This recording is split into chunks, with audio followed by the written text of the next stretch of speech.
જય સ્વામિનારાયણ, જય Shri Krishna, good morning. તો સવારમાં તો નાસ્તા પાણી કરીને બધા ફ્રી થઈ ગયા છે. તો આજનો બ્લોગ તો આપણે બધા સાથે મળે અને એક સાથે માણીએ. એનું કારણ એવું છે કે સવારમાં તો અલ્પાએ બનાવવાની છે ખારી સિંગ સવારમાં. તો ચાલો આપણે જઈએ અત્યારમાં રસોડામાં. તો અલ્પા ખારી સિંગ બનાવે છે તો તમને ત્યાં બતાવું. આપણે રસોડામાં. Good morning. Good morning. તો શું બનાવે છું? ખારી સિંગ. ખારી સિંગ. તો આ શું છે? નમક. નમક કયું નમક છે? નિરમા. નિરમાનું નમક આવે છે, બરોબર. અને પેલા આની રેસીપી કઈ રીતની સ્ટાર્ટ હોય? આ જે સિંગદાણા 15 મિનિટ પેલા સિંગ લઈ લીધી. સિંગને 2 વાર પાણીમાં ધોઈ નાખી, પછી 15 મિનિટ ગરમ પાણીમાં પલાળી દીધી અને 5 મિનિટ થી 10 મિનિટ સુકાવી દીધી. આવી રીતે દાણા કોરા કોરા થઈ જાય એટલે નમક તો ગરમ કરી લેવાનું. તો નમક ગરમ થઈ જાય એટલે પછી આપણે સિંગ આમ નાખી દેવાની. બરોબર. તો નમક તો નિરમાનું જ વાપરવાનું ને? હા, આમાં તો શેકવાની વસ્તુમાં બધું નિરમા જ વાપરવું પડે. એક જાજી નાખીએ ને એટલે તો ખાલી એ નમક શું છે, ખારાશ ઓછો આવે અને એમાં ખારાશ નિરમામાં ઓછો આવે છે ને. ખારાશ વધારે પડતું તો આમ ગણો તો ઓલું નમક આવે છે એટલે. તો મિત્રો, આપણે જે નિરમાનું નમક આવે ને એનો ખાવામાં ઉપયોગ નહીં કરવાનો, કારણ કે ઉપયોગ કરવો તો ટાટેલા નમકનો ઉપયોગ કરવાનો. નિરમાનું નમક જે આપણે, તમને ખબર હોય તો આપણે લારીવાળા જે ભૂંગળાને એવું શેકે ને, તો એ આ નિરમાના નમકમાં શેકે છે. તો તેની માટે ભૂંગળા ઉપસે છે. અમે પણ ટ્રાય મારેલી છે કે ભૂંગળા કઈ રીતે કાંઈ નિરમાનું નમક લાવી અને એમાં ભૂંગળા શેકેલા છે, પણ ભૂંગળા હાઈ ક્લાસ થાય છે, ખાવાની બહુ મજા આવે છે. ઘરે પણ એ ભૂંગળા બને છે, તો ઘરે એકલું તમે ટ્રાય મારજો. તો અમારે આ રીતે દાણા મિક્સ થઈ ગયા છે બધા અને આડી શેકાઈ જાય ફર્સ્ટ ક્લાસ. મસ્તીની સિંગ થાય એકદમ. વડોદરાની તમારે ફેમસ ખારી સિંગ બને ને. ભરૂચની, વડોદરાની નહીં, વડોદરાની બધી. ભરૂચની વડોદરાની. ભરૂચની ખારી સિંગ આવે ને એ ટાઈપની સિંગ બને છે. આ નમક જે તમે ઉપર લાગી ગયું ને, દાણા ભીના હતા ને એને કારણે વધારે લાગ્યું ભીનું, પણ આગળ શેકાઈ જશે ને ગરમા ગરમ એટલે તમે જે સાફ કરી નાખો ને એટલે એની ખારાશ આવ મટી જશે. દાણા છૂટું પડી જાય નિમક આખું. ઘડીક ફૂંકાઈ જશે ને પછી નિમક આખું છૂટું પડી જશે. તો ખારી સિંગને બનાવે પછી મારે જવું છે મહેશની ઘરે જવું છે. તારે આવું છે? હા, નયનને થોડુંક આપણે એનું મને એમ ચૂકા ઘડીક હવે સાંભળી આવીએ ઘડીક આપણે એમને ઘડીક આપણે ઘડીક સાંભળી આવીએ એમ. તમે લોકો અંદર તૈયાર થઈ જાવ. હા, તો કાંઈ વાંધો નહીં, પછી આપણે તૈયાર થઈ જાવ. હા હા, આ તો નાસ્તો બને. હજી આની પછી તારે કઈ બનાવવાનું છે? સેવડો બનાવવાનો છે? ઠીક, સેવડો બનાવવાનો છે ને. તો અલ્પા મેડમ સેવડો એવું બનાવી લે હતું. તો પછી આપણે બપોર પછી પાછા જઈએ મહેશભાઈ નયનભાઈની ઘરે. તો ત્યાં જ રહી કરીને ઘડીક હવે કાર્યક્રમ થોડોક સાંભળી જઈએ ઘડીક એને. તો આપણે ખારી સિંગ તૈયાર થઈ ગઈ છે કમ્પ્લીટ. ખખડે ગો આ રીતની. અને આનું મીઠું બને છે એ બધું ઉકળી જાય, એ બધું તળિયે વ્યૂ જાય. આ મીઠું બધું તળિયે વ્યૂ જાય એટલે નિમક કાંઈ એટલું બધું નથી ચડતું ને અંદર એમ.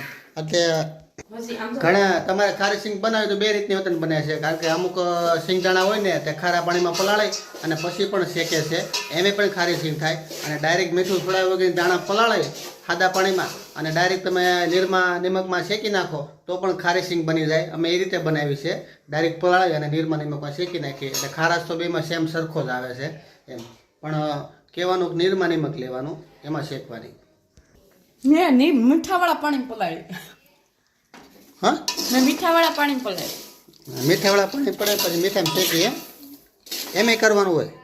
એટલે સેજ એવું મીઠું નાખવાનું. ઉકળે ને પાણી ઉકળે તો સેજ નાખવાનું, બરોબર. બીજું કાંઈ સિંગ તૈયાર થઈ ગઈ કમ્પ્લીટ. હવે ચાલો, હવે કાંઈ વાંધો નહીં. સવારમાં છે મારે ક્યાં રસોઈનું કેવું હોય અત્યારમાં જે આગળ પાસે મને ચાવી તો મને મારશે. તો બહાર અમારે છેલ્લું ભાઈને તૈયાર થઈ ગયા છે. જાવું ને તાર નયન મામાને? હે, જાવું છે તારે? ડેટ આવું છે તાર નયન મામાને? હે, બાપુજીને ઘરે જવું છે? નયન મામાને ઘર ને જવું? હે, પેટી વગાડ લીધી? હાલ તાર આવું હોય હાલ તાર જો હું જાઉં છું. હું તાર મમ્મી જઈશ. તાર આવું છે? તાર બાપુજીને ઘરે જવું છે? કાંઈ વાંધો નહીં. ચલો ક્યાં છે તાર આવું ને? ચાલો તો નયન મામા ઘરે આવું છે નથી આવું મહેશ મામા ઘરે આવું છે નથી આવું તો તારે પેટી વગાડવા આવું છે પેટી વગાડવા આવું છે હા એમ તારા કે અમે તૈયાર થઈ ગયા છે અલ્પાની વાટે છે અલ્પા આવે તો પછી ગાડીને સીટ મારીએ હું હા હા દઉં જાઓ ડેડ ભાઈનું પેલું ભાઈનું સેન્ડલ પડી ગયું ને આપી દીધું ભાઈ હા લ્યો જોઈ ભાઈ અંબાઈ દીધું સંપલ પહેરાઈ દેનું હો. હાય મિત્રો, હું છું આપનો દોસ્ત મહેશ અને હું પણ સંજયભાઈની જોડે ફર્સ્ટ વાર વ્લોગ શૂટ કરવા જઈ રહ્યો છું. તો આપ એન્ડ સુધી અમારો વ્લોગને જોજો. તો સાથે છે નયન અને સંજયભાઈ આજે આવ્યા છે મારા ઘરે. તો આજે અમે નયનભાઈને ખાસ કરીને સાંભળવા માટે જ આવ્યા છીએ અને આજ સ્પેશિયલ અમે નયનભાઈને સાંભળવાના છીએ. તો તમે વિડીયો પૂરો જોજો, લાઈક શેર અને સબસ્ક્રાઈબ કરજો. નયનભાઈને મહેશભાઈને એની મહેશભાઈની યુટ્યુબ ચેનલ છે મહેશ આહિર વ્લોગ, એને સપોર્ટ કરજો, નયનભાઈને સપોર્ટ કરજો.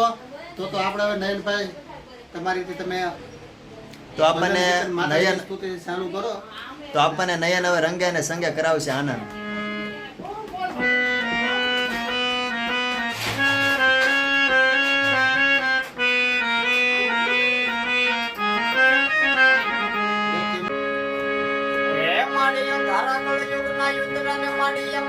બાળક ભેગા ન થાય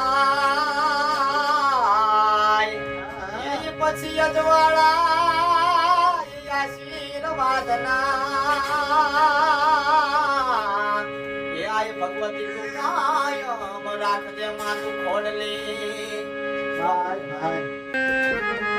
સ્તુતિ આવે છે ને મોગલ ને ગેરે મોગલ ને ગેરે ભેળિયા વાળી ભેળી હાલ છે આયલ ને ગેરે ભેળિયા વાળી ભેળી હાલ છે જગયા પૂજા કર તું તેની વાળા વેરી જાય રે તારી ધીરજ ફૂટી જાય તો આયલ ને યાદ કરજે. મોગલ ને ગેરે મોગલ ને ગેરે ભેળિયા વાળી ભેળી હાલ છે આયલ ને ગેરે ભેળિયા વાળી ભેળી હાલ છે.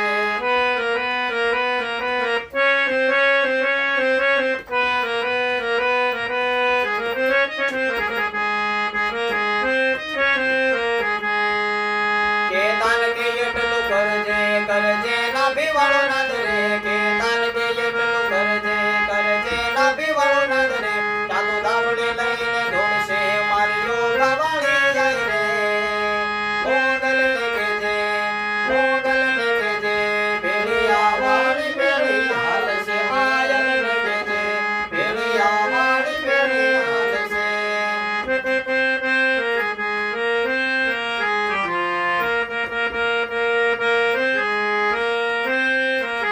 દ્વારિકાનો નાથ મારો રાજા રણ છોડશે એને મન માયા લગાણી રે. દ્વારિકાનો નાથ મારો રાજા રણ છોડશે એને મન માયા લગાણી રે. અમારા સંજયભાઈની શેલી ફરવાય છે કે સપાકરું લઈ લો છે શેલે સપાકરું લેવું છે ત્યારે કે હાથ તોડિયા પાંદરા વાળા હાકળ લેતી બાગ સુટા બાગ બોલી ગામડામાં થયા હાથ બાગ જાણે સુટા છે રમુ જાળા વચોટા પેનાન જાન ટૂટા યાસ માને કેરા ફોટા તેમી કાગ જાળો ફળ તેગો વાળા પલ્લે ગને વેર જાગા પાડે વાળે રંગ કાળા રંગ દાળ પૂની યાને ફોજરા ઉઠોણ દાણે વાદળાના નોર ફોડે ફોડે તાળી બંદુ કાળી વાગેરણ તોર કેકાણ જણક જણે જણકી ભાકર તને જરકી જરાય દાય ઉઠિયા દકર તો થણકી સીધો વાળા રણકી ઉઠી રો કે દડકી મામલો હુરે કર માર માર હનુમંત ધો વાલા ડગા ડાળા બેગ હાગે ધોળી આવી છે ધોળે દઈએ ગામડામાં લોટવાના પડત ને મારી ખબર ઓળી માતે કરાય કે મે આંદ તોડિયા પાંજરા વાળા હાકલેથી બાગ સુટા બાગ બોલી ગામડામાં તી હાથ બાગ જાણે સુટા થી હેનો મોજાળા વચોટા પેનાને જાણે ટૂટા આસમાને કેરા ફોટો દે કાગ જાળો ફળ તેગો વાળા ભલે ગને વેર જાગા પાડે વાળે રંગ કાળા રંગ દાળ પૂની જાને ફોજરા ઉઠોણ જાણે વાદળાના નોર ફોડે ફોડે તાળી બંદુ કાળી વાગેરણ તૂર કેકાણે જનક જાણે જણકે ભાકર તને દરકે જરાય દાય ઉઠિયા જકર ચા તો થણકી સીધો વાળા કે રણકી ઉઠી રો કે દણકે મામને હુરે કરે માર માર માર માર માર માર. તો અમે હવે આવ્યા છીએ ઘરે. હવે તારે નયન બામાને સાંભળવાની મજા આવી ગઈ હતી હે? ચાલો એમ કે હા સાંભળવા તો એ હે એ સપાકડું કેમ કરતા હતા? તાર નયન મામા સપાકડું કેમ કરતા હતા હે? એ કેમ બોલું ભજન ગાતા હતા ખેતો કેમ કરતા હતા નયન મામા? કેમ ગાતા દેવી તાર નયન મામા કેમ ગાતા? એ કેમ કરતા પેટી કેમ વગાડતા હતા કેતો ચેલું ચેલું હારું આવડે પેટી વગાડતા ચેલું કેમ કરતા ડેવિડ કેક પર નયનમાં પેટી કે આમાં વગાડતા ગાતા હતા એમ કાંઈ વાંધો નહીં ભાઈ એવા છે કરે અને તો વિડીયોને લાંબો ન કરતા વિડીયોને એન્ડ આપીશ લાઈક શેર અને સબસ્ક્રાઈબ કરજો આવતા બ્લોગમાં મળીશું જય સ્વામિનારાયણ જય શ્રી કૃષ્ણ